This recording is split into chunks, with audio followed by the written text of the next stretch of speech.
Welcome to Under Investigation, Stories Beyond the Badge.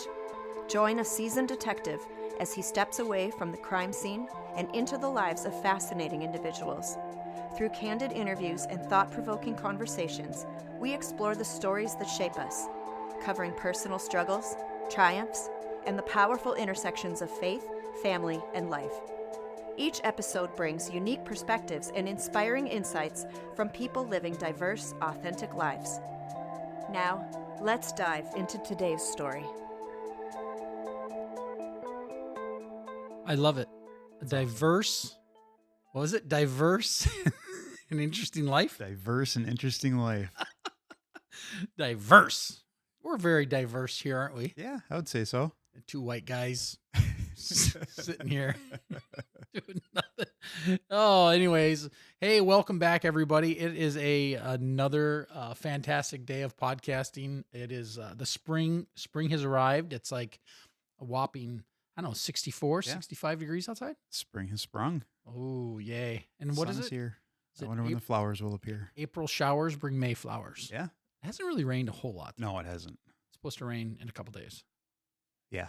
Yeah. Yep. Okay. Anyways, welcome to the show, everybody. We appreciate it. If you don't recognize that voice over there, it's Erik. Hello. Welcome back, Erik. I'm back. You're kind of becoming a regular here. I know. You're like my safety net. It's nice. It's kind of nice having somebody else to bounce ideas and thoughts off of. So last time we talked, I don't remember if it was actually on the podcast or after the recording. We decided to do something completely different. Yep. It's probably going to be. I'm almost guaranteeing that it's out of both of our comfort zones. Probably. Erik is we're going to flip the table. We are flipping the script. So Erik is going to interview me, and Erik is the guest. I don't know, guest host? Guest host. Actual host? Guest host. Actual host. I don't know. So anyways, yeah. So Erik, I'm without no further ado, you can introduce however you want. I'm just going to pretend like I just walked in the door. Oh, that's awesome. All right. So everybody welcome Erik. Woo! All right. All right. Good luck. So, thanks. My first interview victim. We'll see. See how this goes. It'll be fun. Sure. Anyway. Yeah. All right. So we are talking with our normal host, Mike. Yay! Oh, yay, me. Yay. I should probably hit the applause button. Yeah, you still got the controls over there for the. Yeah, I do. noise. So yeah. Well, thanks for having me here, Erik. You're welcome. You're welcome. I think it's gonna be a good show. I hope so. Yeah. So, how things been going? Pretty good. We're just busy. Lots of stuff going on in life. Yeah. Personal, professional. Obviously I was gone for a vacation for a while from work as we've talked about here. Yep. So back in the saddle, so to speak, and trying to catch up with everybody. And my caseload has easily quadrupled since I returned. It's okay. It's okay. It is what it is. Lots going on. That's awesome. So, I don't know. We can kind of go through some stuff. I'm kind of curious about a few different things. Uh-oh. Yeah. It's going to be great. Let's I've always wondered where you started, how you started your personal journey into law enforcement. Ooh, like how and why I became a cop kind of thing? Everybody's got their own, reasons for it. Other Yeah. than driving fast and carrying a gun. I can guarantee you that was not the reason. Now I drive slow and I guess I still carry a gun. But, I'm going to have to go back to when I was a teenager. I had a neighbor who was a local town cop. So I grew up in a small town, and he was a police officer. And, I don't know if it was a natural thing. I suppose it was. I kind of idolized him. It was like, oh, that's kind of neat. You're a police officer. And I would say, kind of hanging around him and having conversations, and then being in a very small town, you'd be surprised. You can do ride-alongs when you're like 12.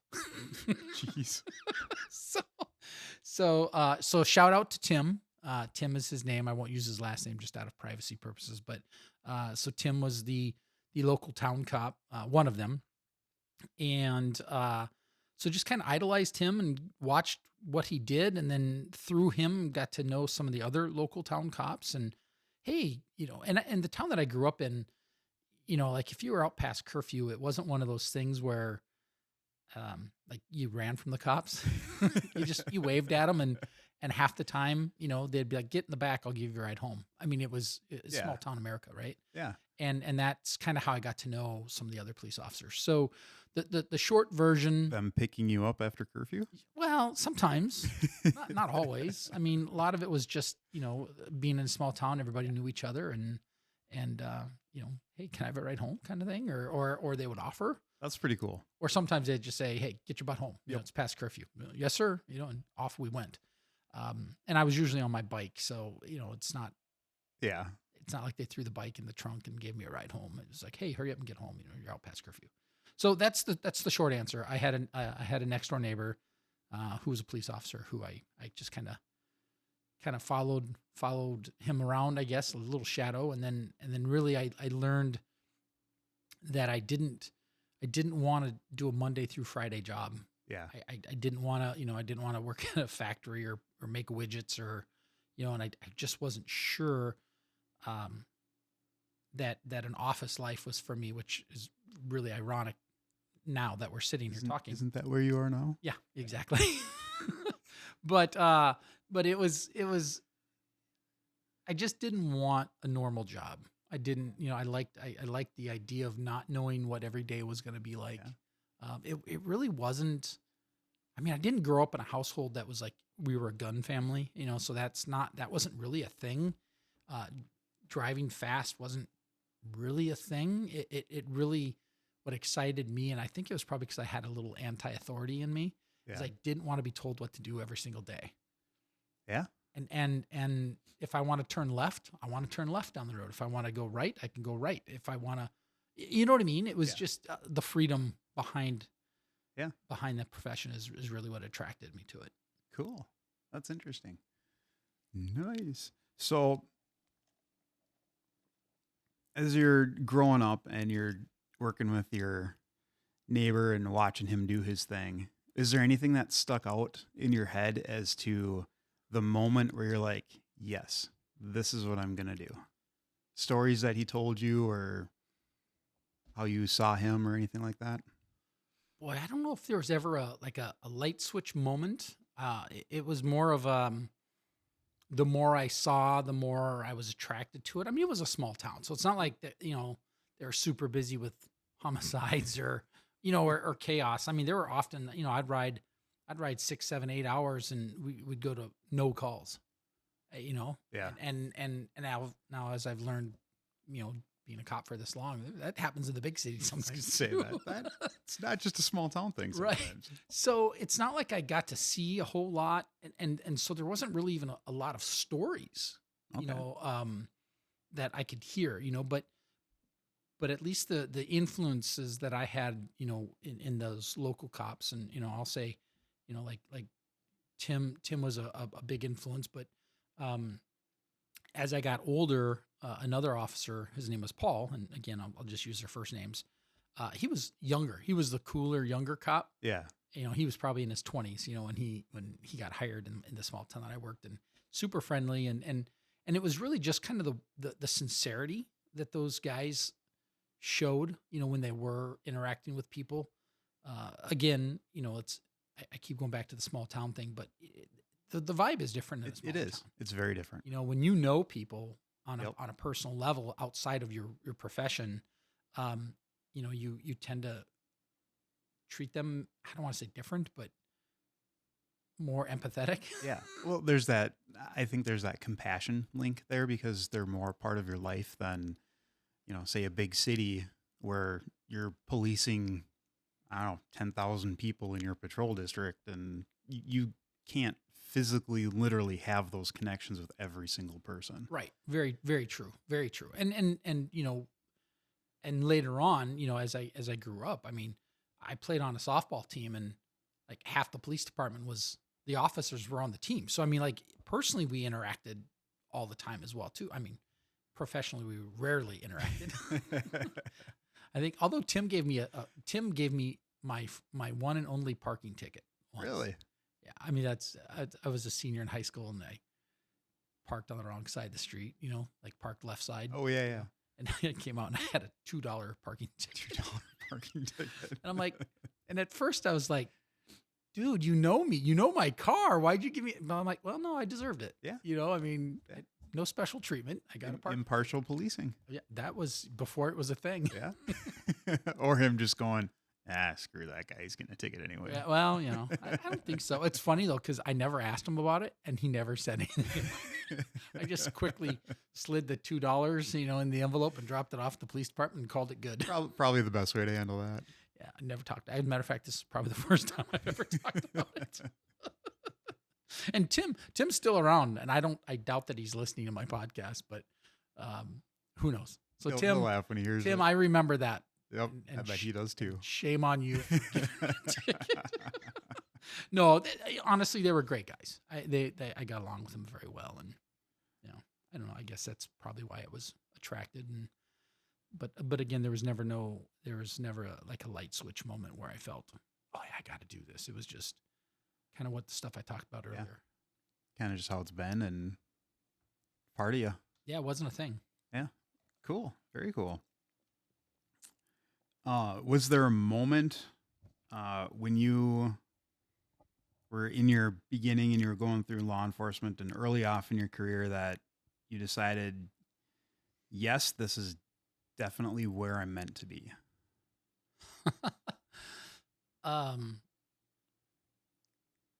Yes, but probably not in the way that I'd be proud of saying.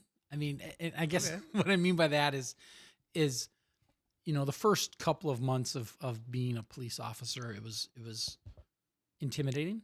Am I making the right decisions? Am I doing the right thing? But once I kind of got through that and kind of got into my groove, I jokingly, and I think you've probably heard me say this before. If you haven't, you can borrow it. But I kind of thought I was God's gift to law enforcement. And I wouldn't say in an arrogant way. Maybe it was. I guess it's perception, but yeah. It was like, yeah, this is what I want to do. Once the nerves, I got through the nervousness of everything. I really enjoyed it. My first, I enjoyed my career, most of my career, but, and then if you bring faith into it a little bit, several years, maybe not several, but numerous years into my career is when I became a believer, a Christian. And then of course things really change at that point, because then it is really more of a calling, but more of a faith calling, than a God's gift to law enforcement calling. So does that kind of make sense? Yeah. It's totally different. Your purpose is different. Yeah. And there's been so many situations throughout my career that maybe we touch on or maybe we don't, that really resonate and strengthen that belief that it truly was a calling, even before I knew it was a calling. Mm-hmm. Yeah. So I guess with that in mind, what was there a time in your, say, field training, for example, or even after a little bit, when you've got that God's gift to law enforcement, and then you got God going, you got a little bit to learn. Is there any moments where you got slapped upside the head for God's gift to law enfortement? Absolutely. Anything come to mind? I'll tell you, before my career even started, and I don't know if I've ever said this story before, legitimately. First year. It is. It is. It truly is. So even before I was a police officer, that same Tim actually became the sheriff. And in that sheriff's office, I got hired as a civilian. So I wasn't post eligible. I wasn't a police officer yet. I was still in college, but it was during the summer. And wow, this is funny. I can't believe I'm actually saying this, because it's embarrassing. It truly is, because I look at it and going, oh, geez, I can't believe I did that. But I worked for Boat and Water, and we got a call in one of our lakes of a drowning. And so, of course, my responsibility is to drive down there and, respond as the boat and water person. Yep. And I get down there and, which is crazy because I'd never seen a body before. Yeah. At that point, at least professionally speaking. Yep. And this guy gets pulled out of the lake and I'm standing there and the ambulance shows up and they throw him into the back of the ambulance and they take off code 3 and they're zipping. So what do you think I do? I jump into my big like Chevy 1500 pickup truck and I ambulance chase all the way to the hospital. Ooh. And you know what? They can't touch me now, but I was like lights and sirens. like I was like I was going to do something. Yeah.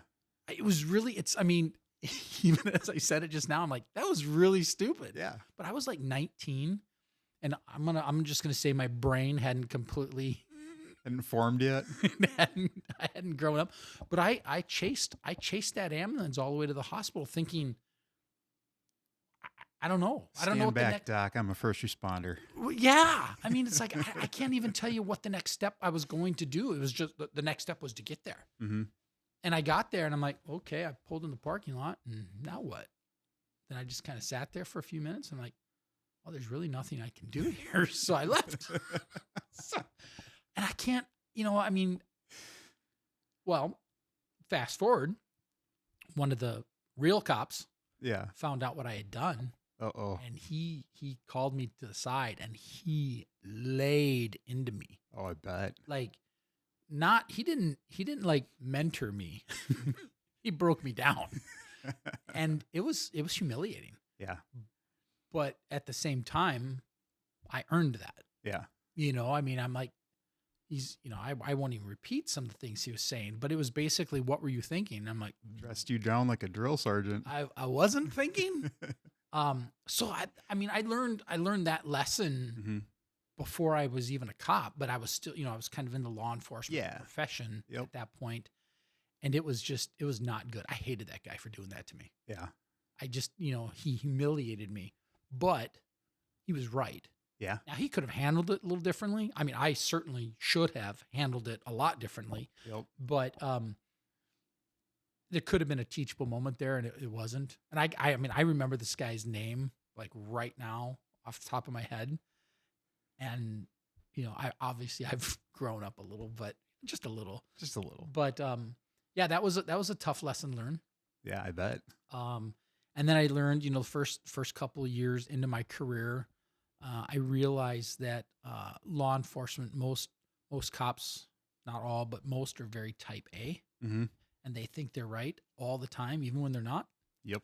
And you got to learn to navigate those personalities. Yeah. So I think I learned that one pretty quick within the first couple of years, that you're not always going to get along, but you got a professional job to do and you do it. You still got to work with your partners. Yep. Yeah. Yep. We all don't get along, shockingly, but we have the same goal. Yeah. We manage. Do you ever do any reserve units or No, I never explorers or anything never like did that? anything like that. Never did anything like that. Now it's a pretty, we didn't even, that wasn't a thing where I was at. It wasn't even an I option. suppose it's probably a small town. They don't really. Yeah, it was not, it wasn't even an option. I didn't even hear of explorers until I came down to the county closer to where we work now. Yeah. Interesting. Kind of makes sense though, because I'm thinking those small towns wouldn't have that. So, speaking of the fact that you felt like you were 2 inches tall and getting dressed down, if you were going to answer a question about the reality about being a police officer, and what do you think would surprise the outside public the most about the emotional reality of that? Ooh, the emotional reality of, man, that's deep. We're only like 20 minutes into this thing. Yeah. You're already okay. We're just gonna go where we go. Yeah. I did say nothing was off limits, sort of. I think the emotional reality is what makes us really good cops can sometimes make us really bad spouses, if that makes sense. Yeah. At least in my life. I can, yes. Because it's, now I'm not saying everybody. I mean, but at least for me, that's my experience. What made me a really good cop as far as interviewing and being suspicious of everything everybody said to me. It took a toll on my family. It has taken a toll on my family. Yeah. I mean, we've grown over the years and we've learned and, a lot of forgiveness and but I certainly, didn't think that some of the hoops and hurdles we've had to go through as a family, I think I can directly point to being as a result of me being a cop. Yeah. And that sucks. Yeah. It sucks. But I don't know. Keep going. Yeah. That's right. I mean, there's definitely truth to that. Like, even thinking about my own personal life and with my family, there's times where like the law enforcement, cop, suspicious questioning stuff comes out, or even just the facts, ma'am. oh yeah. It's like, hey, how did your day go, honey? And talking to my wife, and she starts talking and legitimately talking like a normal human would. And in the background, in my head, I'm thinking, when are you going to get to the point? She knows, because I've literally asked her that like in the middle of a sentence, and I learned, don't do that. Don't do that. Yeah. No, she's talking like a normal person. That's definitely true. I've matured over the years, but sometimes I will slide into that, and it's not fair. No, It's not fair to her, but sometimes I'm like, I just want to know the answer. Yeah. I don't want the emotions behind it, and that's a problem. Because it's a problem. definitely can be when you don't.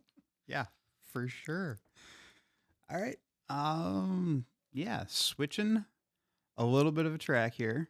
I am curious because I remember you asked me this question once.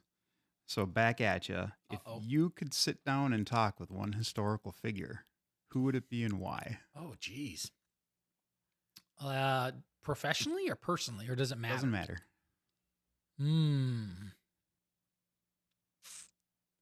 Wow. I don't want there to be a bunch of dead air here. So I'm not going to overly think about. Yeah, exactly. I would really like to talk to Jesus. Yeah. I really would. Like, how did you do that? Not like all the miracles, but how did you remain sinless? How did you, well, I mean, I know the answers technically, but I would just like to hear the emotions behind that. Yeah. But yeah, I mean, but if you back it up on a personal level, my grandparents, my grandfather on my dad's side, I never really knew him. So I don't know his life story. Yeah. And like the older I get, the more I wish I knew life stories of people. I mean, that's honestly is why I started the podcast. It was because I wanted to hear life stories about people. I mean, not just my family, but in this particular case, my grandpa. I don't know his military. I mean, I know he served. Yep. I know I believe he served in World War II. Okay. But I didn't get to ask those questions. He wasn't in my life, as a kid growing up much. There was a period of probably 2 years that he was in my life. And then we moved away and never talked to him again. Oh, that's too bad. Yeah. No, it's kind of weird. I've got some pretty weird family dynamics on a couple different levels.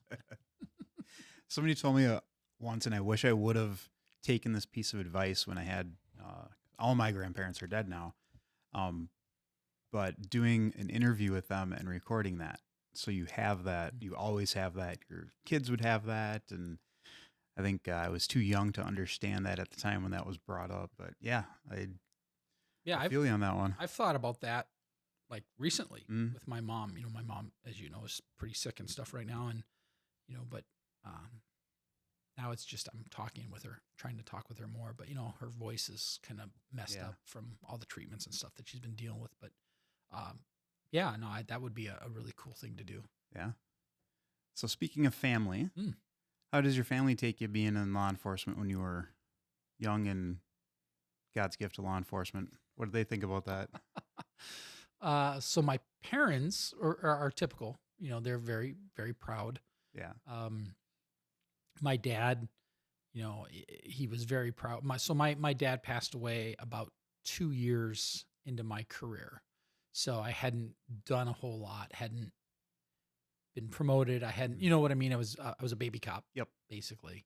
But anytime, he was the typical parent, like, oh, this is my son. He's a cop, and at that time, I don't know, I guess I was proud of that. Not that I'm not proud of it now, but I was kind of like, yeah, where, you fast forward 3, 4, 5 years and you're like, shh, don't tell anybody. That's my private life. Don't tell them. I work for the street department. Yeah. I'm a garbage collector. Yeah. That's what I used to tell people. I'm a garbage collector. And my mom was the same way. I worked in a county that was close enough to where my parents lived that, back in the day, well, I think they still do, but they had scanners. Yeah. Just nothing was encrypted and wasn't digital back then, of course. And my mom, she used to listen to the scanner all the time. And she would like ask me questions, and it would like drive me bonkers because, sometimes I can't talk about it, because it's an investigation or whatever. Right. Or, if it's something stressful, I'm sure it always sounds worse on the radio than it does in real life. Yeah. And there was a call once where I got into a fight with a guy on the side of the road. And mom's listening to this? Mom was listening to this. Jeez. And I'm like, I'm calling for help, and it's, you have to understand my first job up there, very, very rural, if you're handling most of your calls by yourself, but if you do need help, it could be anywhere between 5 minutes and 40 minutes away. I mean, you just don't know. Yeah, so you trooper on the opposite end of the county. Well, that's who it was that ended up getting to me. It was a trooper that went off onto the county road, and it took him 12 minutes to get there. Wow. That's a long time. So I was wrestling. Well, I wouldn't say I was wrestling. I was basically choke holding this guy in this ditch for like 12 minutes until the trooper got there. Jeez. And my mom's listening to this whole thing. Did you take her scanner away after that? Oh, I was so... she was like, I can't believe it. I'm like, Mom, it's okay. It's my job, And then on my wife, so when my wife and I got married, I was already a cop. Mm-hmm. I had baby cop, but I had just started and just gotten hired up in, full time where I was working at the time. She never got into the scanner thing, which was totally cool with me. I had one in the house, but it was more for if I thought something was going on, I would turn it on just so I could monitor my partners and just kind of be in the loop that way. She never turned it on, while I was working. Good for her. Yeah. I think she knew, she knew that would play. And she also knew that I would get frustrated with my mom listening to it. So, she, to my knowledge, and I mean, she said, she's like, I just don't listen to it. Like, Yeah. "Oh, that's cool." And then of course you go to my kids, they don't know anything different. Right. I don't know. It would be really interesting, maybe to talk to my kids and ask them what their thoughts are. Not you, literally, Yeah. but like me, because I've never really talked to them in depth about it. Mm-hmm. Like what it's like to be the child of a police officer. Yeah. Yeah. I mean, I think, I'm sure, I'm pretty confident that I held them to a much higher standard than than maybe non-cops kids, and I think that has caused that's some of the problems that we've had to deal with. That I would hold my kids to a higher standard. Thankfully, both of them are pretty good decision makers, so that's good. It's not like I ever had to pick my kid up at the jail or anything. Yep. So nothing was ever that bad, but yeah. That might also be because they're kids of a police officer. Maybe.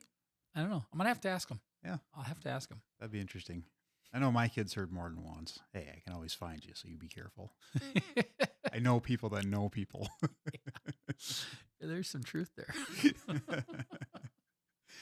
So let's shift some gears here. I'm kind of curious. You're, excuse me, you're on a road from patrol to detective. Those are always interesting stories that I've heard from partners that are making that transition or getting those, I guess you could call it next level, next raise, whatever. You make more than I do, so it happens there. It's probably time on. And so thinking back, I mean, you're gonna have to think real far back on this one. You know, I got a bad memory, right? First shift. Do you remember your first call? Like ever? Like baby cop, you're off field training, you're on your own, there's nobody in that squad car with you. Sure. And now you're it, and this call is, I got to handle this. Oh boy. So I got to preface it just a little bit that what we know as field training today was absolutely resembled zero of what field training looked like when I got hired. So to be very clear, so my very first job was a part-time job. Mm-hmm. Small town. I don't normally reference it when I talk to people because I was there for so short of a period of time that I literally was there like a month and a half before I got a full-time job. Okay. So, but I did stay on the roster because I would come back every year to help them with this big music festival that they had. And, so I technically was on the roster for like 5 years, but for all intents and purposes, I worked part-time for like 2 months, which was like 8 shifts. I mean, it wasn't much. So like literally the first time I was there, I learned the record system at the time. Mind you, at that time it wasn't digital. I mean, it was paper reports. Here's the bin for this sheet. Here's the bin for that sheet. Yep. And here's the Rolodex file for all the name cards. Oh, jeez. So if you dealt with Joe Smith, you pulled out Joe Smith's card. Oh, wow. And if he didn't have one, you made one. And then you wrote the case number, what it was, kind of some details of what it was. And that was the records management. How it worked back then.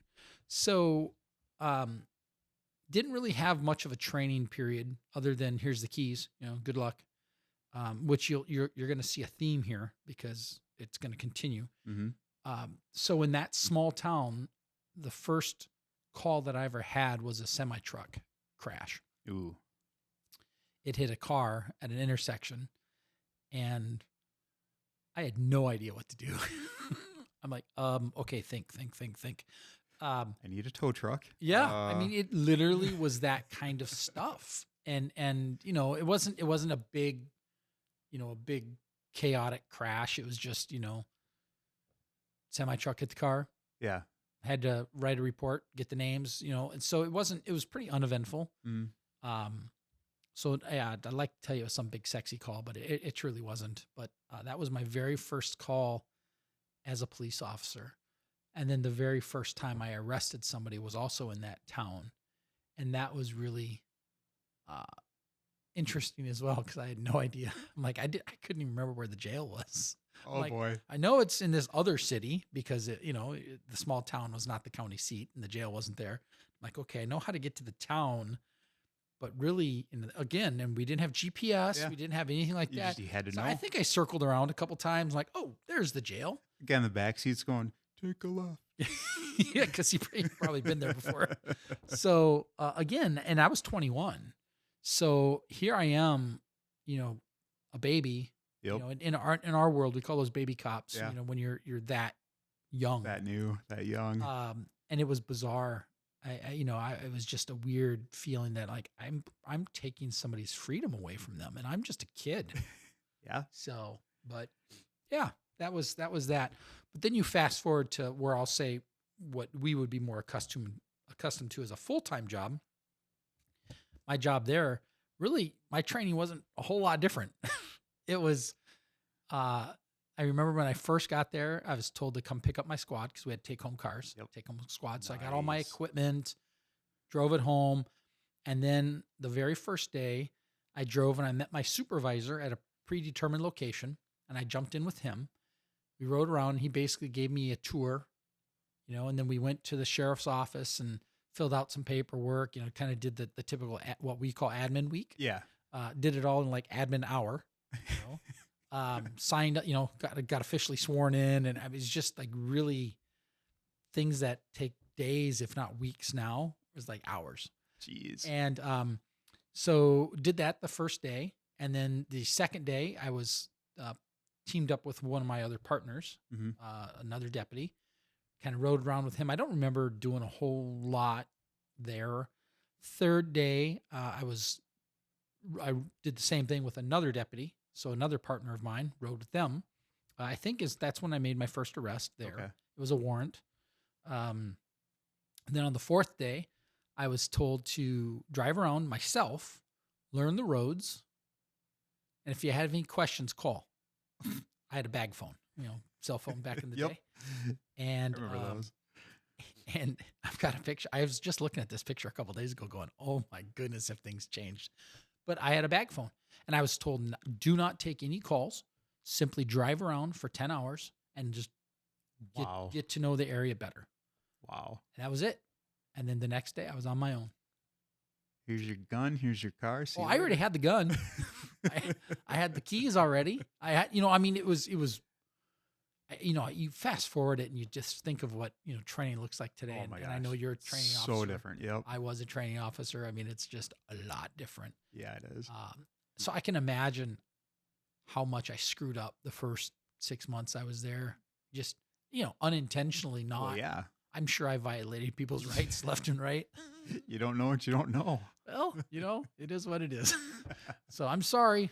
I think statute of limitations are all over. Nobody can come after me now. It's been 20 years, 25 years. So love it. Yeah, it was an interesting run. So with that, do they have like designated field training officers, or is it just like jump in the car with Joe for his shift? No, there was nobody designated. It was just, because the agency that I worked in, we had, what maybe most listeners would say would be like patrol areas. Yep. So we had 3 different sections of the county, because the county is one of the largest counties in the state. Mm. And so we had 3 different patrol areas, which operationally were like 3 different police departments. Oh, I bet. Because we didn't interact much because the county was so big. Yeah. And so literally the people I rode with were the other deputies that worked in the same area that I was assigned. Yep. But they weren't, I don't think there was any FTO paperwork or anything like that. I mean, it was just simply, let's go. We'll go up to this area. We'll go up to this area. We'll show you the quote unquote hot spots. Like this is where we have a lot of problems. Yeah. And da-da-da. And I worked, part of my patrol area was on an Indian reservation. Okay. So, a lot of alcoholism, Yep. a lot of what I would say old school fights, Yeah. like with baseball bats, chains, and 2x4s. And then nothing happened. Yeah. You don't know what happened. Nope. Trip Oh, and that's exactly No what charges. it was like. I mean, you get a call for an assault and you'd get there and somebody was just beat to heck and you'd be like, what happened to you? I don't know. Like, what do you mean you don't know? I mean, half your face is, smashed in. I fell down the stairs. I got kicked by a horse. Sure. Yeah. And you can't force them to tell you anything. No. And then it was, but you always knew because the very next night, whoever it was that assaulted the first guy, he got his butt handed to him by the first guy's cousins or brothers or whoever. And it went back and forth. It was He tripped down a different set of stairs. Exactly. Yeah. Yeah. Or he fell out of a tree the stories were ridiculous, but that was normal. Yeah. I mean, it was truly street justice back in the day. And, you didn't know officially, at least, Yeah. who did what, because they just did it to each other and nobody talked. Wow. It was bizarre. It still happens, but usually not to that extent. Yeah. I mean, I look at, before I went up into investigations where I'm at now, it's a different shade. Yeah. I mean, it's like, it was totally different back then, where, somebody might get their butt handed to them for whatever reason, with a baseball bat. Down here, now it's you'll get shot. Yeah. And you know, at least then at that point, it's, well, somebody got shot, so now it's a little more serious, Exactly. you know, quote unquote, more serious. So then the witnesses will, you know, hopefully speak. Yep. But up there, it was like, nah, nope. Don't know. No, it was Whole different world. I look at it now and I'm like, man, that was a crazy life. But it was fun. I loved it. I mean, it was a good time. So is there any advice that you got from your older officers, more seasoned veterans, one piece of advice that has stuck with you all the way up till today and that you've thought about and been like, yep, 100%? Yes and no. I mean, definitely I got some great advice, Yeah. but I don't know if I'd say I necessarily follow it now. But so Well, deputy, times have changed. So yeah. deputy, and I'll just call him Dan. I'm not going to use last names for anybody just because I want to be respectful. But so Dan was one of my partners. He was a deputy. And, you know, because of the ruralness of the area that we worked being so big, you know, I mean, you get called to a fight, for instance. A, you might be the only deputy going, which is problematic. Or B, you know, your backup might, again, be anywhere between 5 minutes and 40 minutes away. And he told me, he was one of the guys that I rode with, like on, I don't remember if he was day 2 or day 3, but he's the one that I rode with. And he told me, he's like, just remember when you're going to a bar fight, make sure you drive fast enough that you're only there to fight the winner. You're not there to fight both of them. That's good advice. And obviously, for somebody who's not getting that, that means let them beat the heck out of each other first to wear them down. Yep. So you're only dealing with one because they could both turn on you, and then it's 2-on-1. How dare you jump in on their fight? Yeah. So yeah, Danny told me that years ago, and I still, like, when I'm trying to get a good laugh out of somebody, I'll use that illustration. I'll be like, hey, that's what I learned, 25 years ago. That's what I was told. Keep the siren going all the way to the parking lot. Yeah, exactly. Exactly. Yeah. But yeah, he would tell me, he's like, I wouldn't drive any faster than I knew where you were at, like your backup. Yep. I'm like, well, that makes sense. Yeah. Especially, and I was, okay, I'm not a little guy by any means, but back when I started, I was like 160 pounds. I mean, I was not a big fella by any means. Yeah. Now I can push my weight around if I need to, and Danny wasn't a big guy either. I mean, he had a nickname. They called him Runt. Oh boy. He was a small guy, but everybody respected this guy. And I'm sure he had his reasons why everybody respected him. I was going to say, there's usually a reason behind that. Yeah. Nobody messed with Danny, man. It was great. That's awesome. So early on, or at least up until or through the point where you were getting promoted to detective, I call it a promotion because, like I said, you make more than I do. Yeah. I know faith is a huge part of your life. Can you think of a time where either it was a call or any type of moment where you really felt that your faith had either helped you get through it, or you could feel that that faith help within that moment of either getting through a hard time or dealing with a person, or I don't know, get my question? Yeah, no, I do. I think of two defining events, and they're both in different agencies. But when I worked for the county, I had the ability to come home for lunch breaks because I worked in the area that I lived in. Yep. And so I would come home, and I had been a cop for, this is probably 6-7 years at this point. So, I mean, I was in the groove, you kind of feel like you know what you're doing. And I was home for lunch break or dinner break, and I was eating a peanut butter and jelly sandwich. And call comes out of one person choking. I'm like, I don't know how you are, but when I heard that call, I'm like, yeah, okay. Yeah, they're going to be fine. And it was about 2.5 miles from my house. So I was 2.5 miles from this call. And so honestly, good, bad, and different. I'm not necessarily wanting to be judged on my response, but initially I was like, you know what? I'll just finish my sandwich here and I'll head down there. Yeah. And it wasn't 15, 20 seconds later, an update on the radio came out and said, person's now unconscious. Okay, that changes the game. Yes. At this point, I drop my sandwich, hustle out to my car, because now I'm like, okay, this is a little more serious than I initially anticipated. So I jump in the car, lights and siren, whoop, tear out of my neighborhood, go down to the call. As I pull up, I legitimately thought it was a homicide. It Really? was one of the most bloodiest scenes. I've seen worse since, but at that time in my career, the most bloodiest scene I had seen. Mm-hmm. And it didn't register. I'm like, how did this go from you're choking to uncon to now as I'm pulling up into the driveway, there's blood on the side of the house. There's blood all over the sidewalk. There's blood all over the ground. I mean, it's a lot of blood. Yeah. I'm like, what is going on here? So I get down and I start working on the guy, and right next to the guy's a bicycle. And it was like flipped up on its. I literally, I can remember this like it was yesterday. It was really bizarre. The bicycle was on its seat and handlebars, so like the tires were up. He was working on the bike. Yeah. You know, that's kind of the conclusion I had gotten, or that I had made. And so I get the guy down. I start working on him. I'm trying to do CPR, and it's just absolutely nothing is happening.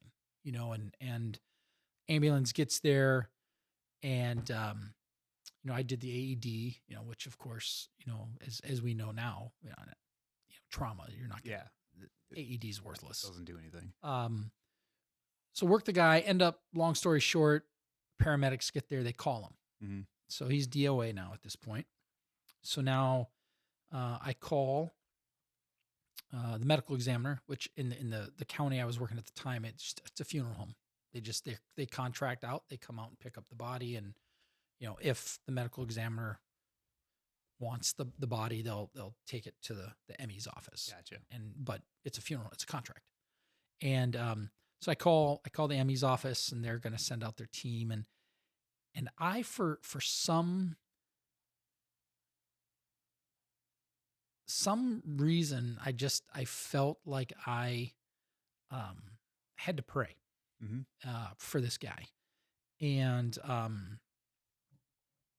I looked up and I saw, and the trigger, I think the trigger in my mind was I saw, cause he's, we've called him, he's dead, and she's kneeling next to him, just, obviously very upset and crying. And I remember seeing this cross, this gold necklace, and it was a cross, and it was reflecting back and forth just a little bit. Interesting. And so that was kind of my prompt that I felt led to pray. And I said, would you mind if I was to pray over your husband? And she's like, no, I would appreciate that. And not, those aren't necessarily the words that she used, but she approved of it. And so I put my hand down on his shoulder, and I knelt next to him, and I started praying. And I was praying over him, and obviously praying for a lot of stuff. And while I was praying, I felt her hand go over the top of my hand. And then you'll see that in the faith that you'll see people hold hands, touch hands, whatever. And so it's not like I jerked my hand back or anything like that. I was fine with that. And I felt her put her hand on my hand, and we continued to pray. And, when I was done, I said, amen. And I opened my eyes. She was standing 2 feet away from me. She was standing 2 feet away from me. She had never touched my hand. And some people were like, oh, you just felt it. No, I'm telling you, 100%, I felt her hand on top of my hand. And it was crazy. It was such I guess so people aren't guessing. I felt Jesus put his hand on my hand. And then that's the bottom line. Some people go, hey, that's what it was. Yeah. I'm not changing my story. So that was one time that I felt called and I Mhm. responded.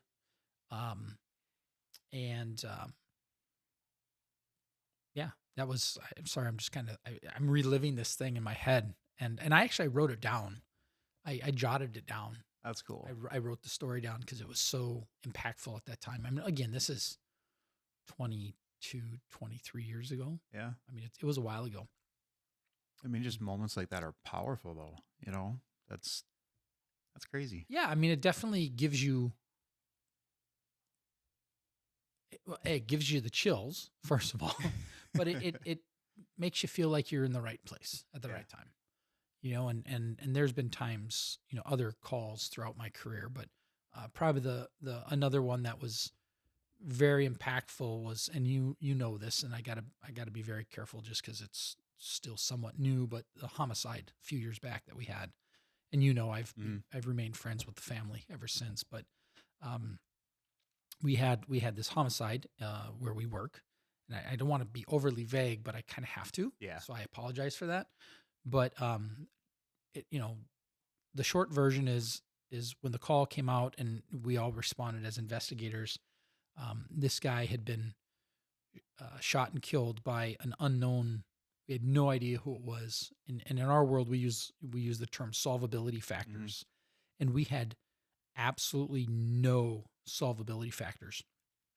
Well, my role at the time of the call was to respond to the hospital to speak to the family to let them know that their family member was dead, Mm-hmm. and to start interviewing the family members, because in this case, the victim had a family member that was with him at the time, so there was at least one quote unquote witness. Yep. And so went to the hospital and met with the family, broke the news to them, and so the spouse, again, who we had never met at this point, but she had told me. So I'd interviewed the other family member, and I basically got nothing from the family member. Yep. It's like, I didn't see anything. I heard something, but don't really know. So I didn't get anything of investigative value in that moment. And then she said, "Do you mind if I pray?" Mm-hmm. And I'm like, "Absolutely." And again, in my mind, zero solvability factors. This is most likely going to be a whodunit, Mm-hmm. unsolved, because it's the homicide's worst case scenario when you have nothing Yeah. to go on. So she prays, and I appreciated it, obviously. But then afterwards, after we prayed, she looked at me and she's like, "God has told me that you are going to find out who did this. You are going to find out." And in my mind, I'm like, "Ooh, I don't know if I'd be challenging God like that." Because remember, in my mind, Oh yeah. I got nothing. Yep. I've got nothing. And she's like, "Nope. God told me you're going to." So here, this lady just had her husband murdered. Yeah. Like, I'm not even talking days. I'm talking hours. Yep. Like 2 hours prior. And she responds to me saying, "You're going to find out who did this." Well, first of all, you know what kind of pressure that is?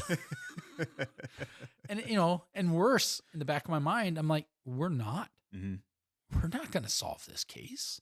And knowing the details on that, my first thought was that exact thing. There's no way. We're not going to There's solve no that way. case. And I'm trying to be respectful, and I'm like, "Well, thank you. That's, that makes me feel good, and I'm just keeping my mouth shut, over like, the lady, you have no idea. I mean, I've got nothing, zero. I mean, and to move forward, I mean, that was really, so through a lot of hard work and quite frankly, a lot of grace, Divine intervention. and certainly 100% divine intervention. We did solve that case, and that guy, he was convicted, and he's serving life in prison now, as you know. But you talk about a lesson in faith.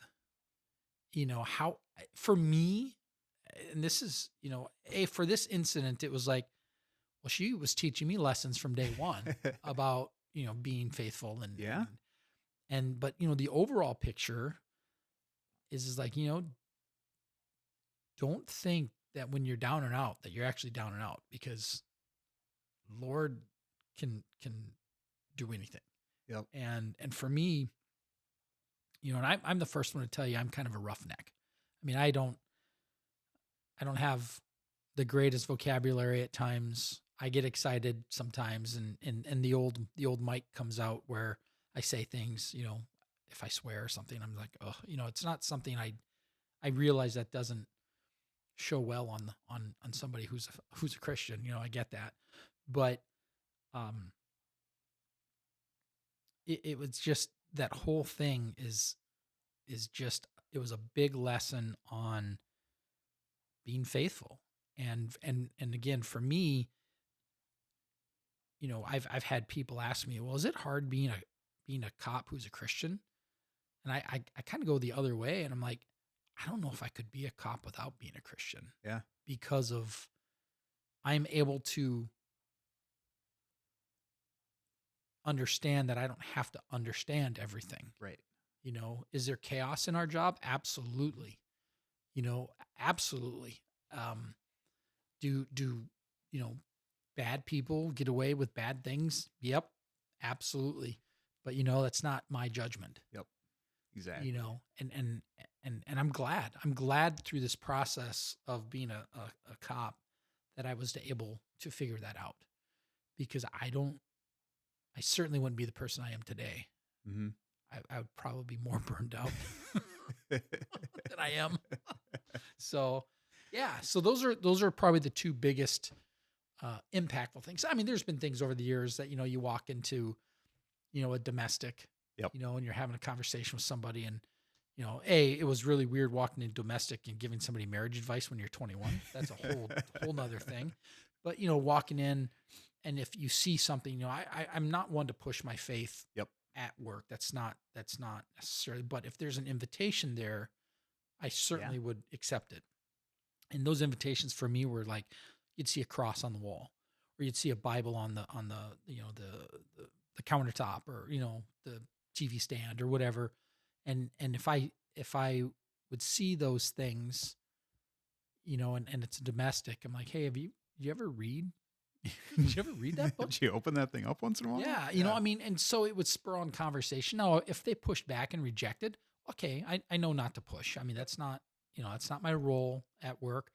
But if there were indicators that showed me that they were faithful people, I would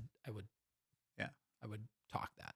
Now, on the other hand, there was a time that it was a Christmas party on Christmas night that, I don't know, maybe I've told you the story before. I think I know which one you're talking about. But yeah, go ahead. There's a Christmas party going on, and the guy he's got chest pains, so it's just a medical. So we go down there, throw the guy on the gurney, goes in, he gets hauled off, and there's 8, 9, 10 people. I don't remember the number, and I'm like, hey, well, you're always trying to, and my personality, I'm kind of a talker when I'm at calls and trying to just connect with people all the time, and I'm like, hey guys, I'm really sorry. I don't remember exactly what I said, but I'm sorry, we interrupted your Christmas party tonight, but hey, everybody have a Merry Christmas.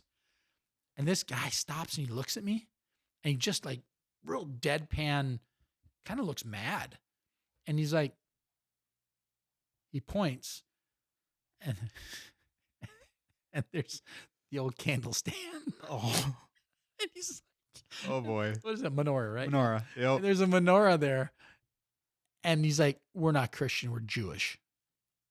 And I mean, he was like super serious. And I'm like, oh no. Foot in mouth. Yes. I'm like, I'm in trouble.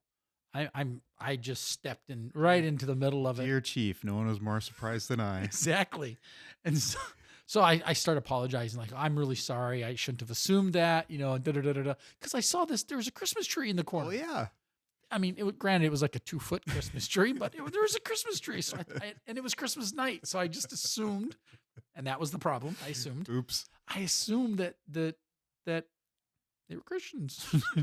and he kind of lets it hang there for a minute. Yep. And then he just starts laughing at me. He starts laughing at me. He's like, that's okay.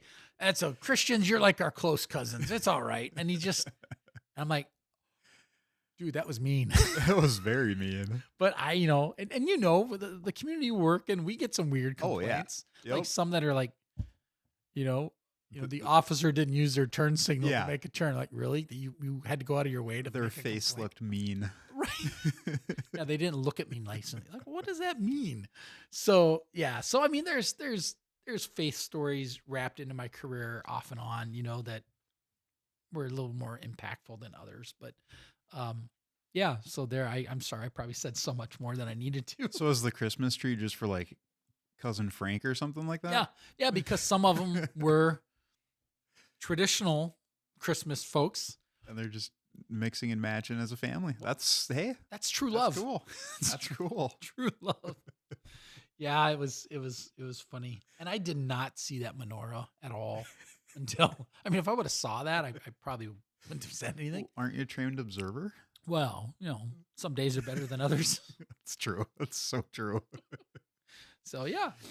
That's awesome. So with that, one of the other things I was thinking of,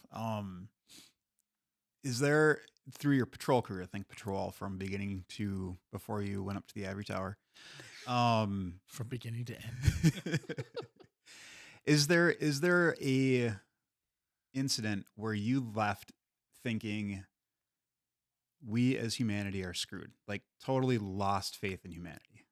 Oh, well, I don't know if I would say there's anything specific. I mean, it's just been gradual, right? I mean, and some of that's just us, right? I mean, we just become cynical over time. I wouldn't, there is. There is actually. And this is going to sound really weird, except for people who are dog lovers. They might understand it a little bit. My wife has called me out on this one a couple times. I remember as a patrol officer, going to a homicide-suicide. So, you know what that means, but for people who are listening, it involves one spouse shooting the other. So there's the homicide, and then they shoot themselves or, die by suicide in some manner. Usually, I don't know if I've ever seen it not be a gun, actually. So I go there and, clear the house, do the typical thing that we normally do as patrol officers, clear the house, make sure everything's, there. And it was Thanksgiving. And I remember this and I don't know if you will remember this or not, but I remember this and what's in my head, my visual is the kitchen. In the kitchen was a turkey that was being thawed out, as well as like a note that had the schedule of the family that was obviously written in the female's handwriting of like the next couple of days. Okay. That obviously wasn't going to happen because she was murdered. Right. And it was really weird because it hit me that she had no idea this was going to occur. Right? She was planning Thanksgiving dinner for the next night. Yep. Had like the weekend, because Thanksgiving's always on a Thursday. Had like Friday, Saturday, Sunday plans. Like, hey, we're meeting with these people this day for dinner, for lunch, like family members. Yeah. And instead she was killed. And it hits you, and you're like, I can't believe people do this to each other. Husband and wife, your husband, you're supposed to, you swear to protect your wife till death do us part. Yeah. And it shouldn't be that kind of death. Exactly. But then what really, really, that was like a surreal, like almost kind of like what you were asking, lost your faith in humanity. It's like, wow, you did that. But what really, really got me pissed was I walked upstairs and he had shot and killed the dog. That's low. Because I remember that one. Because, and we were able to determine that he had actually shot the dog first. So you could most likely assume that she witnessed that, or at least heard that. Yep. But what bigger dig? And you could tell they were huge dog lovers. I mean, the whole house was dog stuff, like dog blankets, dog toys, dog treats. I mean, everything was dog. But what better way is to say screw you more than shooting your wife's dog? Yeah. And then shooting you, or shooting your wife, and then killing yourself. And that one like just bothered me. And I think, where my wife tells me to check it a little bit is I actually became more upset. And over the years, maybe even now, I'm more ticked off that the guy shot his dog than shooting his wife, which is wrong. I mean, I know that's wrong. Like to say that out loud, I realize that I'm probably going to get some feedback on this one. But I just was. It's like, okay, fine. Your wife, whatever, offended you, did you wrong, did whatever. What'd the dog do to you? Right. What did the dog do to you? And then we didn't know what to do. Like when we were processing the scene, we didn't know what to do with the dog. It's evidence.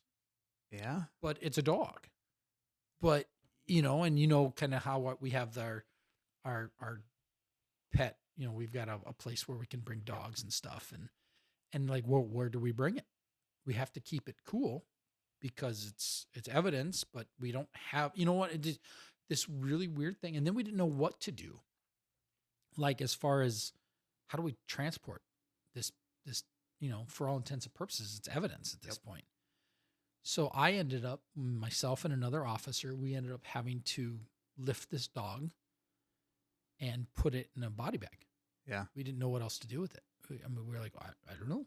We don't have a box. We don't have it, and it was a big dog. And it was a big Labrador, a yellow lab. And I remember that. And it's like, that was tough. And anybody that knows me knows I love dogs. Mm-hmm. I'm a dog guy. That really bothered me. It still bothers me today when I think about it. Like thinking about it right now, I could feel, I could feel that jugular vein. Yeah, I can. I'm like, it's just, that bothers me. And yes, I should also have empathy, towards, his wife and even towards him. Like how did you get there? But I remember being very, very angry that the guy shot the dog. Do you think that comes from an internal, I guess, desire or compass for vengeance for the innocent? And not, maybe vengeance might be a bit much, but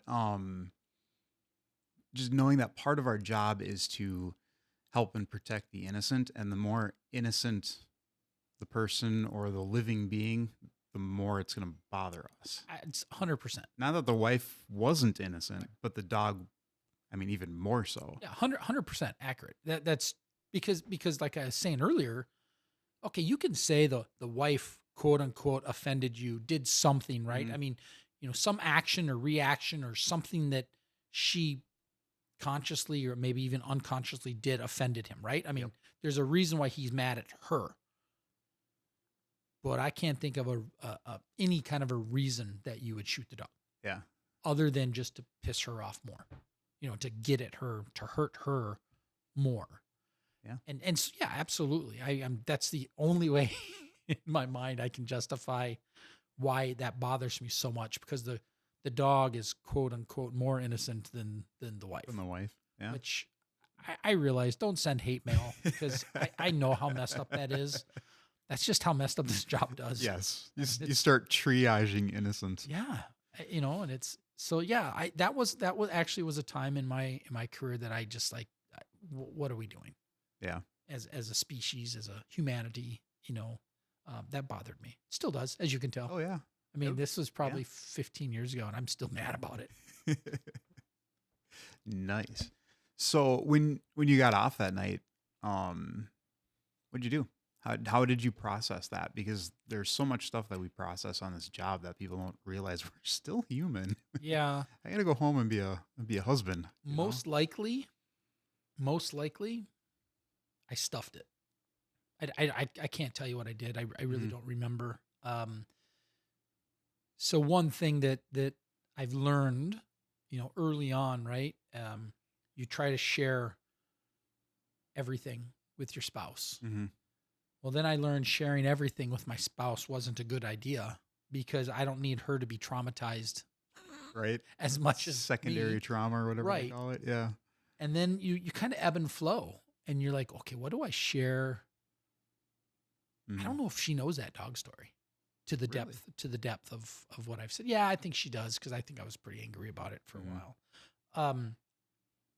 But then it's like you like, what do I share and how much do I share? And in that particular case, I'm guessing I probably stuffed it for a while and then gave my wife the PG version. I mean, I Yeah. gave the PG version here. I mean, I didn't talk about everything what it looked like, and, Right. other than the kitchen, Yep. because that was impactful. That she had no clue. That lady had no clue that she was about to be murdered. Yeah. That Sucks. sucks. Yeah. Sucks big time.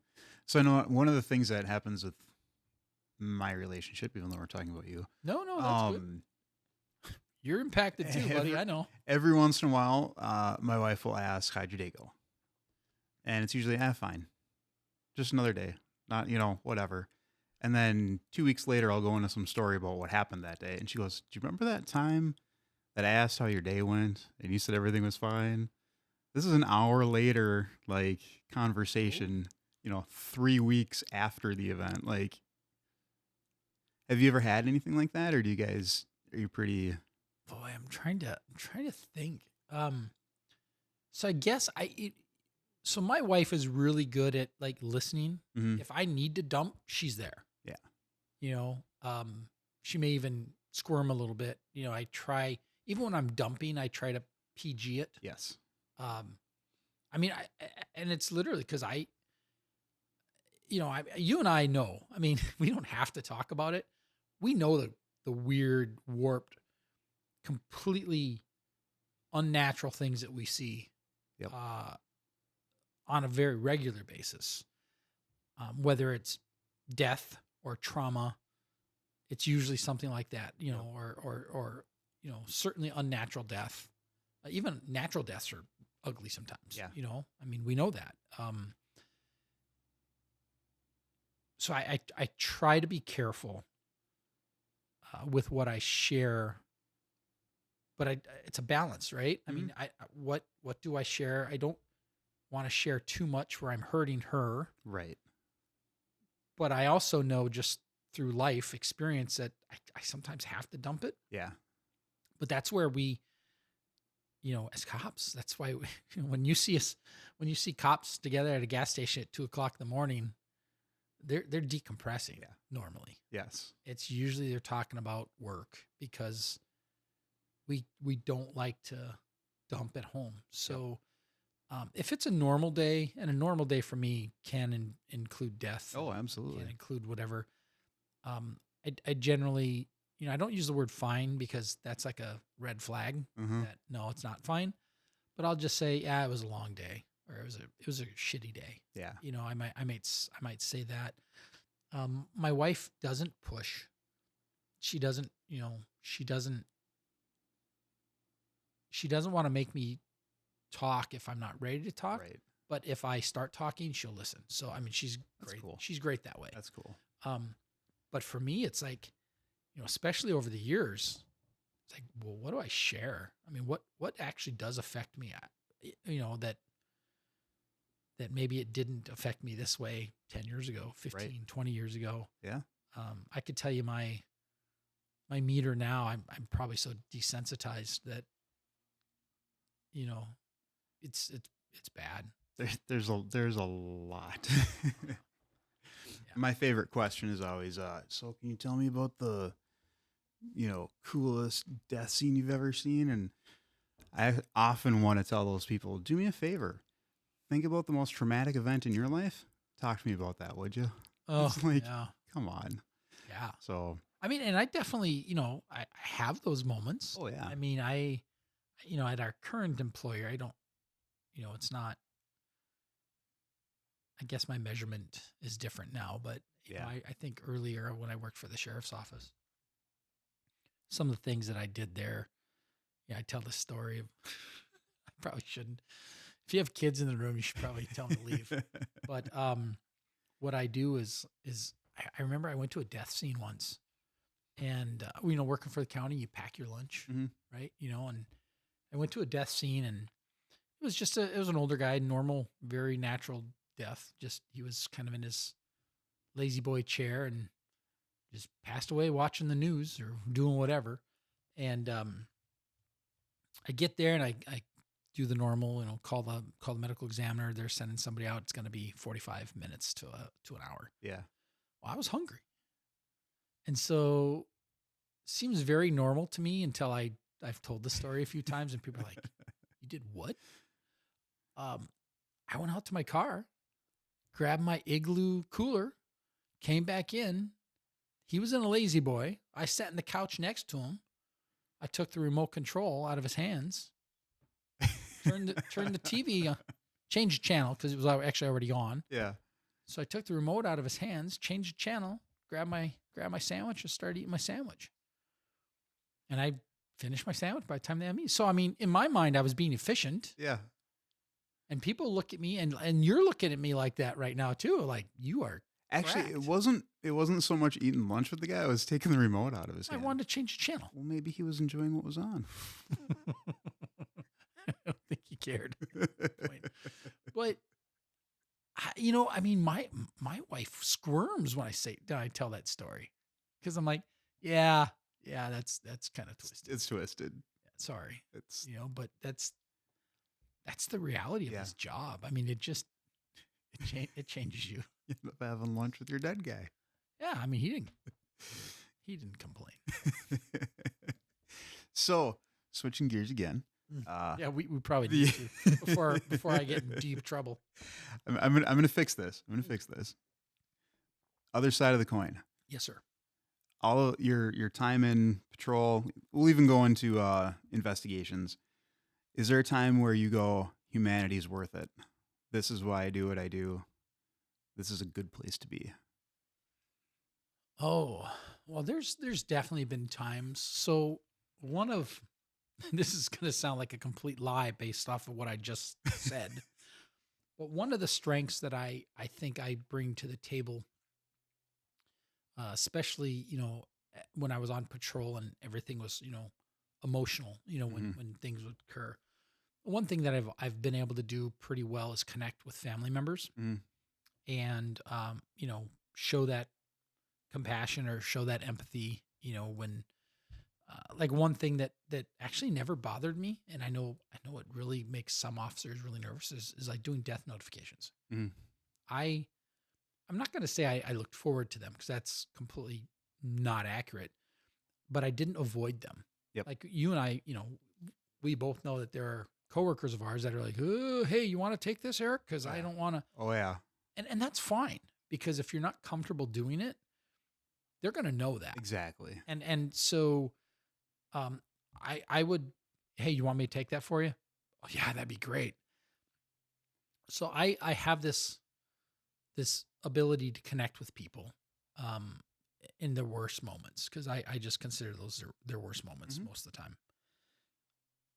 And there's been numerous, and I don't have anything like a specific example or a specific case or incident that occurred, but there's certainly been times that I felt, again, it kind of goes back to faith for me, is that I was probably the right person at the right time to deliver that news.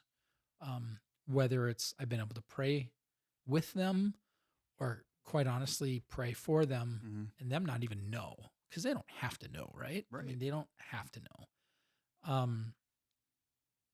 And there's yeah, I mean that happens, that reassurance happens more often. I'm not going to say than not, but it happens more often if you're paying attention. Yeah. And you're not just going through the motions, but you're actually paying attention. Yeah. Yeah. That makes sense. I could get behind that. That happens quite a bit. So throughout your career, even up into investigations. Actually, let me ask this: why investigations? That wasn't a part of the plan. No? I never. Well, obviously it changed at some point, but my goal wasn't to be a detective or be an investigator, whatever term you want to use. I had the opportunity. I had recognized that I was getting a little burned out, working patrol, and I just needed a scenery change. Mm-hmm. And in the current department that we both work at, we have what we call rotating investigators, which basically means you go in there for a certain period of time, and at the time it was 3 years, and then at the end of 3 years you rotate out. Mm-hmm. So it's not a kind of a temporary promotion, I guess is what it's called. Yeah. I wouldn't even call it that. I mean, there's a pay bump, but then you lose it when you leave, which is by the way is wrong unofficially. I want to say that Unofficially wrong. it's not like the rotator forgets the knowledge that they learned while they were in there. But anyways, whatever. That's my union tangent. But so I went in as a rotator because I wanted to change of scenery, which was actually became really beneficial because shortly thereafter, it's going to sound really funny, but I was diagnosed with diabetes, and my system was really out of whack there for a period of time while, we were trying to adjust medications and get, a normal pattern going. And I don't think I would have done very well in a squad car going, I need to go to the bathroom and I've got like 30 seconds. So there's a period of time of adjusting. So, I mean, that's the comedic side of things. Yeah. But what happened was I really enjoyed the change. I didn't realize it, but I enjoyed the brain work behind it. Mm-hmm. Not that patrol isn't brain work, because patrol is more think fast, react fast. I mean, there's a lot on patrol that, that we joke and call spidey senses that you need to keep sharp if you want to survive. And my level of spidey sense probably isn't what it used to be. I'll confess to that. Spider-Man got old. Yeah. He's in the geriatric unit now. But so the longer I was up there, the more I actually liked it. There's something there truly is something to say about working Monday through Friday, normal working hours, normal schedules, normal, life became normal after 17 years. That's so weird. I know. 'Cause I've tried. I've given up on you though. I'm never going to ask again. But, there's something really normal about that. And so the opportunity came for a promoted permanent detective, and I put in for it. And the short version is I got it. Yeah. And I've been up there for 8 years, I think. Yeah. Close to 8 years. 8, 9. Is it 9? I don't know. 8, 9. I don't measure it, I guess. You might know just based on your schedule. Swap around. Yeah. So, yeah, I enjoyed it and I like it. It's a different, I don't know. It's totally different, but same at the same time. If that that doesn't make sense. I said that out loud. So on patrol, what I would maybe explain to the listeners that on patrol, when you're done for the night, you're generally done for the night at the end of your shift. Yep. Like you don't, your reports are done. Hopefully. You go, yeah, in theory. If you are going on vacation, you don't have to think about work at all. Well, I'm managing anywhere between 12 and 20 cases. So you're always thinking about it. You can't not think about it. And I'm guessing these cases are all at different points of investigation. So you're waiting for evidence, or you're waiting for subpoenas, or. Oh, totally. I mean, you're waiting for information to come back, or, so like a typical thing for me is like the night before I go back to work, I'm usually thinking, and it's usually even on my days off, periodically, but it kind of becomes focused.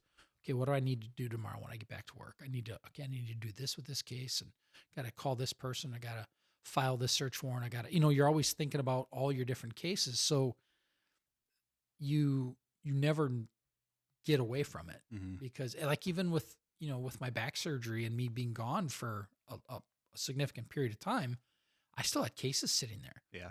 And there were on 2 different occasions that I literally wrote my report at home and filed it because it's like, those You A, have those to. people shouldn't have to wait because I'm out. Right. And then B, I had to get it off my mind. It was just like, I couldn't relax. So those two things left on the checklist that Right. need to go away. Yeah. And I'm like, all I have to do is write the report for this one. Like, okay, so do I wait 3 months until I get back to work, or do I, so it's this mental gymnastics game, and that's good and bad, Yeah. right? I mean, it's, but on the good side is obviously the schedule, the flexibility. If I want a day off, I generally don't have to, make sure we're not at minimums or anything like that. If I want to take Friday off, I take Friday off. No big deal. If I decide at 6:00 in the morning that I don't want to go to work at 6:30, I just take it off. I mean, we're patrol. Oh yeah. People are We've counting on you. got hoops to jump through to do that. You got minimums, you got time requirements. Adequate. Oh yeah, sorry. Is that the term now? Adequate staffing. Yeah. So it's all that kind of stuff. And then investigations, you can hone in and get better at certain things. Like I did the fire route. Yep. The fire investigator. That was a piece that was interesting to me. So I'm like, well, I'm going to chase it. Yeah. And then I did. And then I got the fire certification, so now I'm the department's fire investigator. You can't do that on patrol. No, you can't. That's tough to do. So with that was actually going to be one of my other questions was up in investigations. I know you guys have fire investigator, which would be you. And then there's property crimes, person crimes, financial crimes. Is there anything that you specialize in, or jack of all trades, and how did you get into those? Wow. Heavy question. No, it's not too bad. So our unit is divided into persons and property. I'm assigned to property. The way I explain it to people is our persons folks are so busy doing person stuff that they very rarely, if ever, come and do property stuff. Mm-hmm. However, they get so busy that our property folks, we end up working persons crimes as well. So to say I strictly do property that's not true. Right. Normally, yes. But if our persons people are busy, I'll investigate a CSE, or a sexual assault, Mm-hmm. In case people didn't know what that was, or a regular assault, or whatever falls into their categories. So jack of all trades, Mm-hmm. in theory. However, some of us pick up on niche areas, where we specialize a little more. So for me, I'm the liaison to the Minnesota Financial Crimes Task Force. So I tend to get more financial crimes than my coworkers. Yep. Which was really funny because when I was off on my little hiatus there, they all had to pick them up. And they were that first. Yes, you got a bunch of phone calls. They were like, no, it wasn't so much that, but it was like, we're so glad you're back. I'm so tired of working these financial crimes. I'm like, new level of respect for me. Huh? Yep. Way too many numbers. That's why I'm on patrol. Absolutely. The spreadsheets are killing me. I just got to figure out somebody's birthday. And then, as I mentioned earlier, fire. Yep. And then we've got other guys that, kind of do other things. Like, one of our detectives is really good at tracking. Really good at like tracking devices and stuff. I mean, we all write warrants. It's not so much that one person gets all these calls. It's just if somebody gets this type of case and they have a question about it, generally there's somebody up in that area that has a better handle on it. Yeah. And so you just ask them, hey, you got an idea what I should do with this? Oh yeah, do this. So it's kind of like that. So it's a nice team, a very nice team in that aspect that we all bounce things off of each other. Is there any cases that when you see them come across your desk, you're like, yes, I love working these? No. Okay. Let me see if I can rephrase that. I guess I would rather work this one than the one next to it. Yeah, that's fair. I enjoy working like assaults, like regular assaults, not domestic assaults or sexual assaults or anything like that. Billy punched Tommy, and now I got to go find Billy. Yeah, because it's like those are pretty straight up. Yeah. You know, but when you work financial crimes, the solvability is very difficult. Yeah. And I won't get into the details on that one, but solvability is difficult, especially if it's an online scam or something like that. You're not going to take a plane out to Nigeria and go meet the prince, and maybe somebody buys me a plane ticket. But it's really,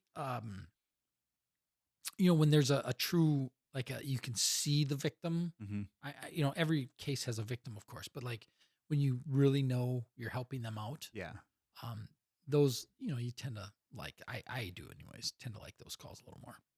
That's cool.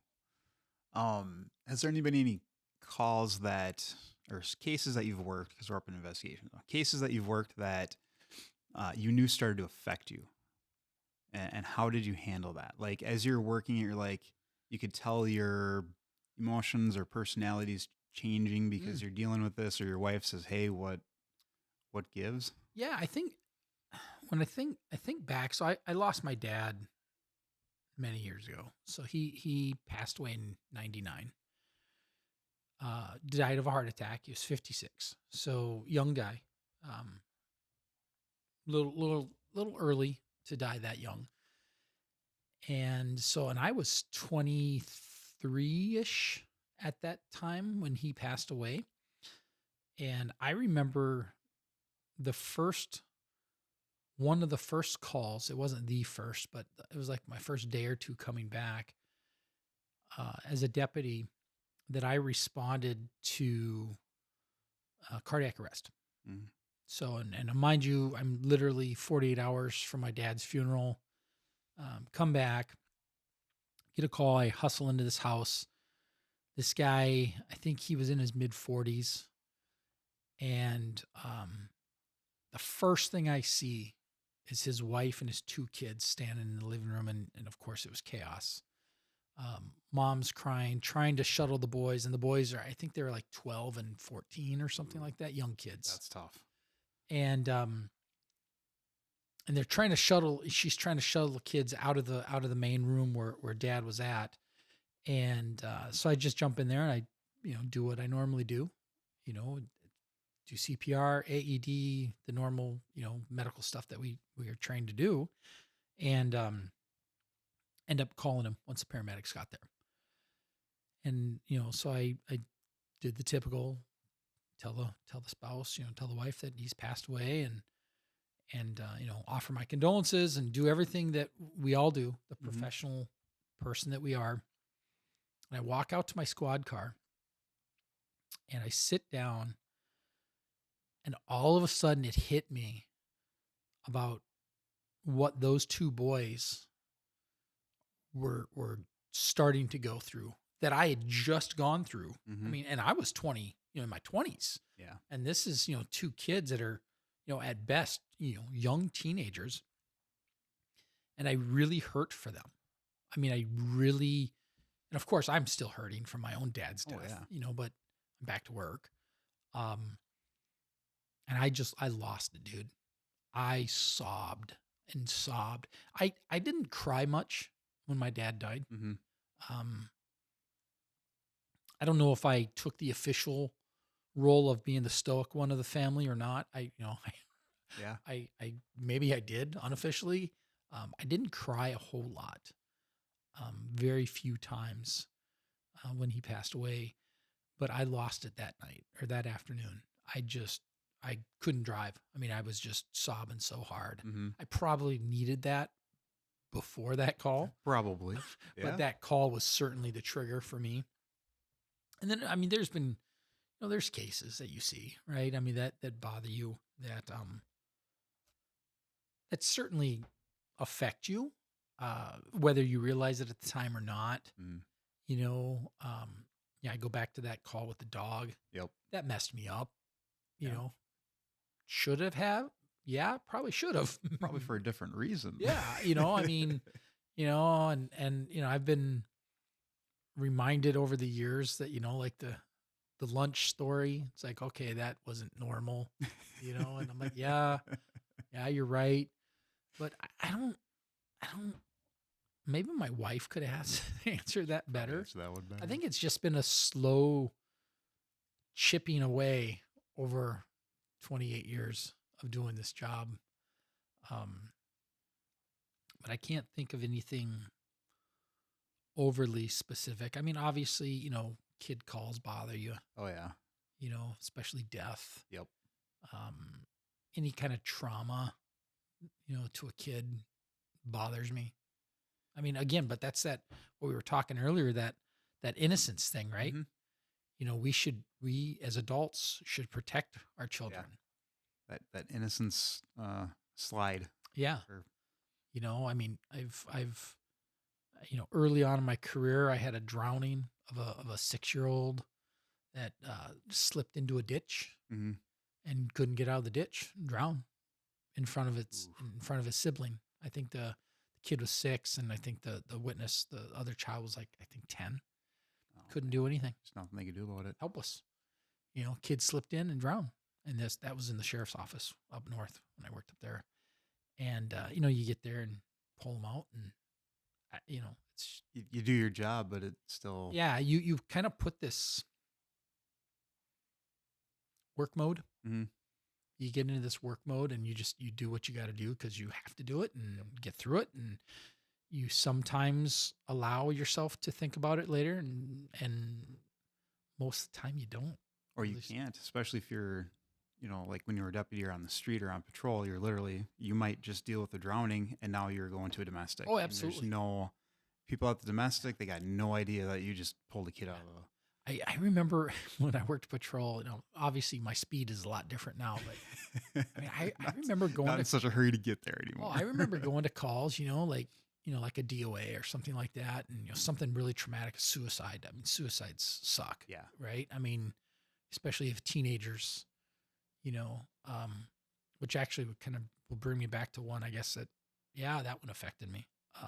But I remember going from one call to another and just almost wanting to yell at the person. Like, you have no idea what I Yeah. just dealt with Yep. 5 minutes ago. Yep. And you're complaining that your neighbor's parking their car in front of your house. There's I nothing illegal about that. can totally ma'am. relate to that. Totally relate. But that. yet you literally were just looking at blood splatter Yeah. on a ceiling from a shotgun wound from a self-inflicted. You know what I mean? Yeah. It's like, and you can't.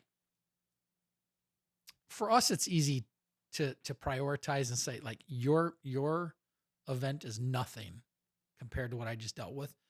But from them, they have no idea. Right. They have no idea. So you try to smile as much as you can. What can I do for you? Try to work the problem as much as you can. They help you tie your shoe. That's Yeah. how you do it.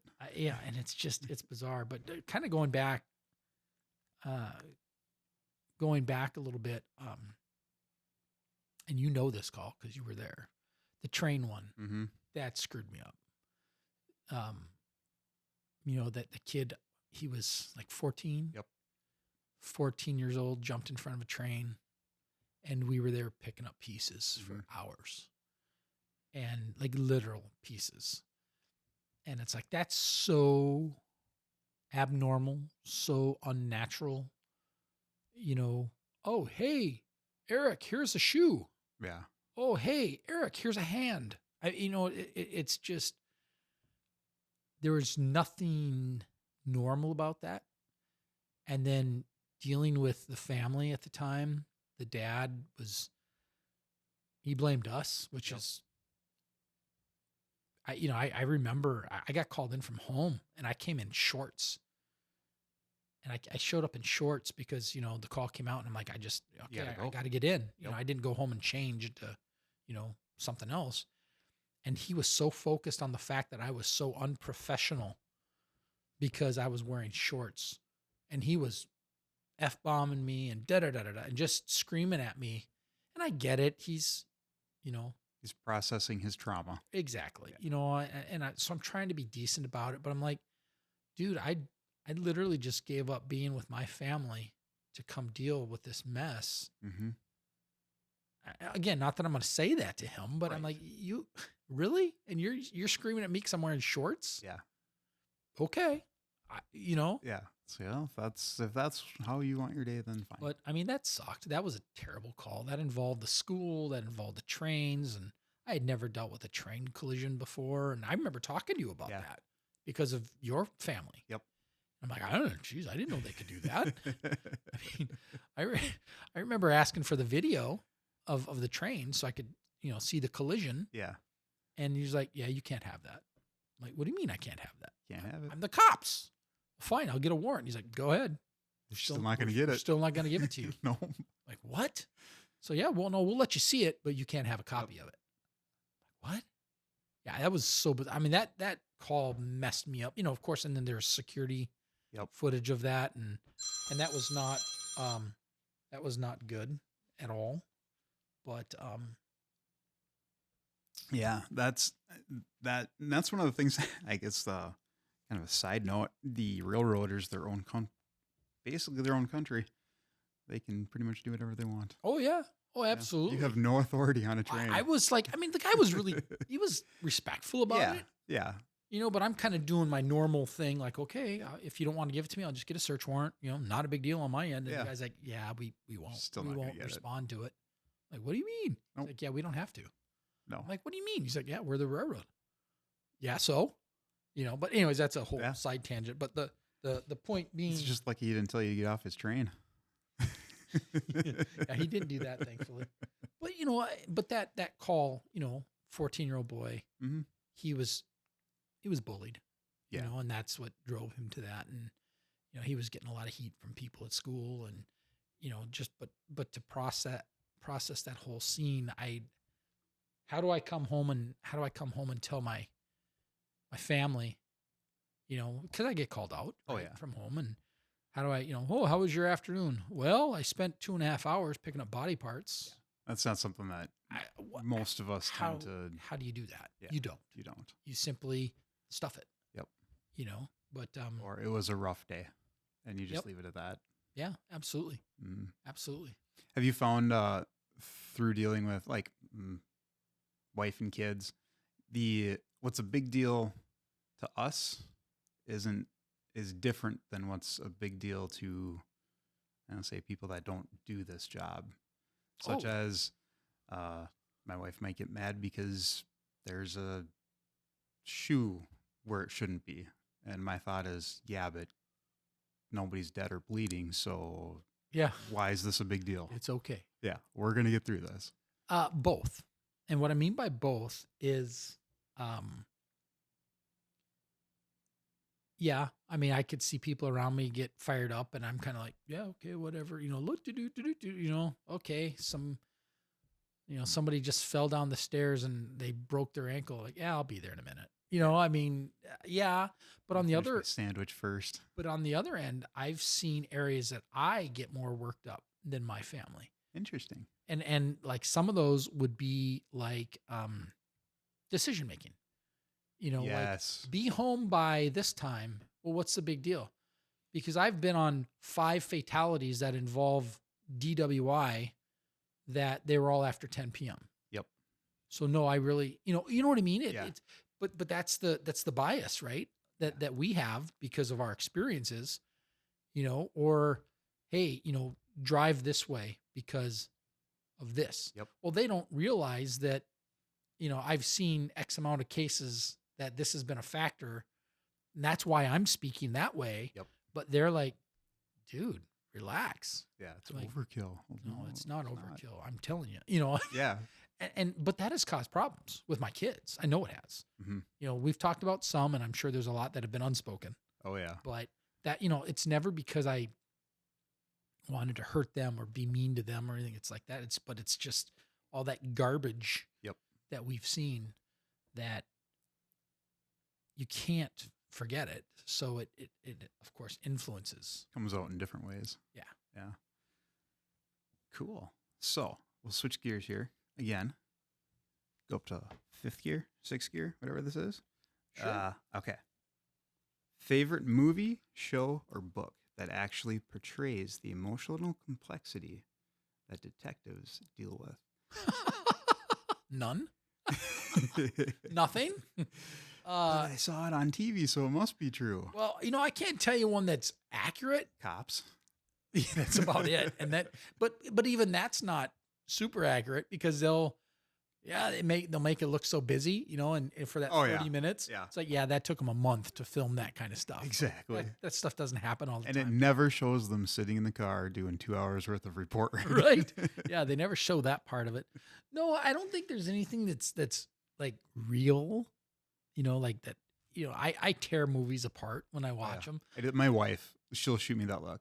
We'll be watching some show and she'll be like, don't say a word. No. I don't want you to tell me who did it. And I don't want you to tell me why this never happened. Yeah. Right. And it, like the CSI stuff, when they put fingerprints into a system. Oh yeah, that's great. And it's like comes back in 20 seconds. I'm like, yeah, right. Try 20 months. So I wouldn't say there's anything that I like, is great, but there's plenty that I can tell you is BS. Oh yeah. And that's basically anything when they're putting data into a computer and it comes back right away. It's like, no, that's not true. Fingerprints do not come back in 45 minutes. No. They may come back in a month yeah. if it's a priority case. Blood test results are 9 months out. Oh yeah. Not 45 seconds. Right. It's crazy. So no, I'm sorry to twist that question, but it's really the opposite. Is there anything that you've watched that you've been like, okay, that might, you might be able to get away with saying that's relatively accurate. Yeah. If I was gonna have a family member watch a show of investigations, and I could say this is probably the closest you might get to understanding. 48 hours. What's that one? 48 hours is decent. I mean, at least that shows real like lay work happening. Yeah. Or the first 48. I think that's what I was thinking. The first 48. Yeah, where they're investigating murders and stuff. Yeah, that's probably the closest because that's not all big and sexy. Like, oh, look at all this action. It's like, look, a lot of it's hard work. You're researching, you're doing social media, you're checking databases. You're just, it's ugly work. It's not glamorous. No, not at all. Oh, that's no good. So, I'm trying to see what some of the people that wrote in had some questions about investigations and you in general. Oh, okay. Yeah. Here's one from somebody. A favorite coping mechanism or small joy that keeps you going through tough stretches.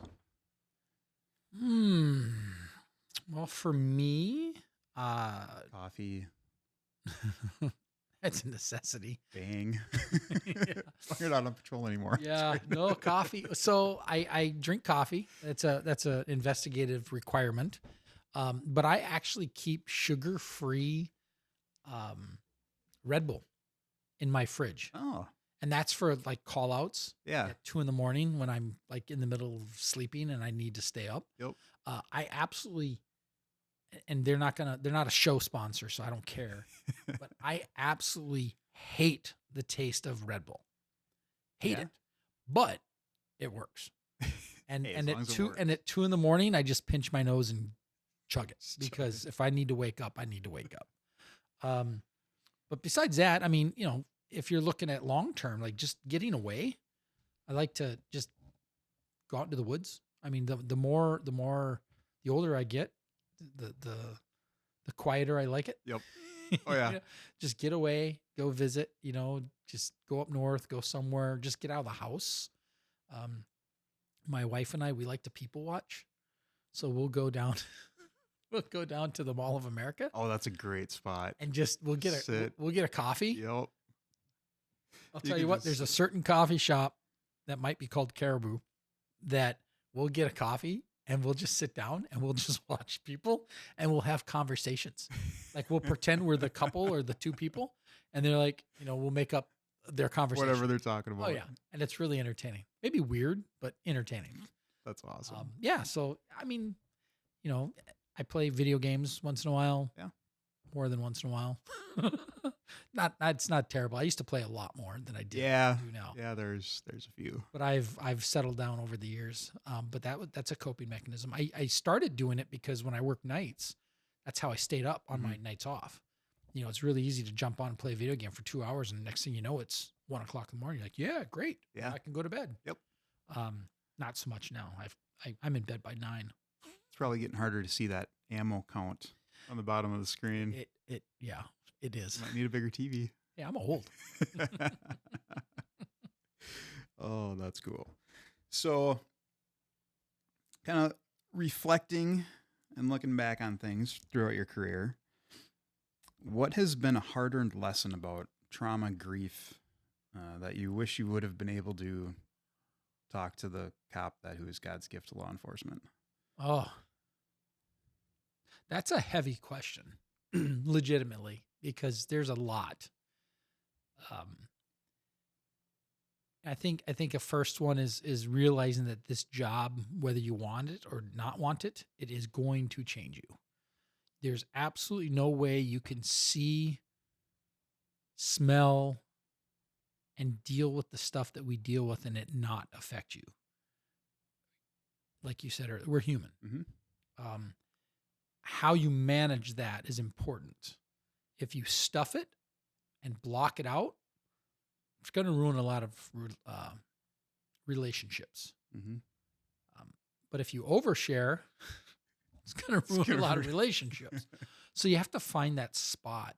I think, we have done a good job, at least our generation of law enforcement has done a good job at debriefing ourselves. Mm-hmm. That's where we talk at the coffee shops late at night. People think we're just horsing around, and maybe there's a little bit of horsing around, but that's self-debriefing, Yep. when we're talking to each other and you're kind of letting things go. But even like,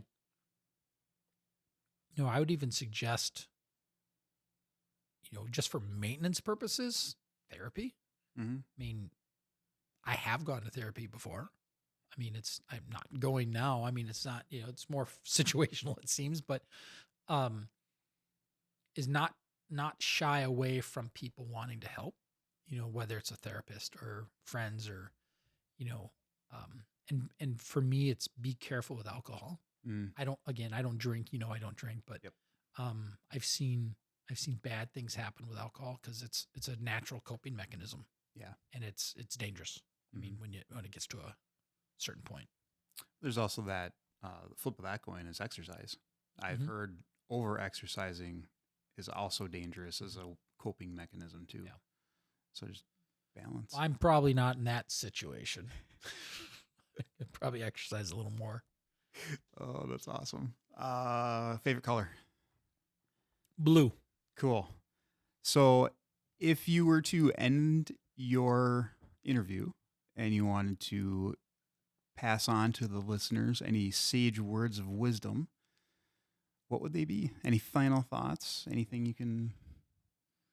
Well, this is going to be a double sword or double-edged weapon here. Law enforcement is changing. Mhm. Expectations are changing. What the community wants is changing. And those changes are not necessarily good. And some are good. I mean, I don't want to just, throw the baby out with the bathwater, but, we cannot be 911 and law enforcement cannot be the answer to everything. And unfortunately, over my career, we've turned into everything. We're cops, we're lawyers, we're social workers, we're surgeons, we're therapists. I mean, we're a lot of things, and we just can't. We can't keep going down that road.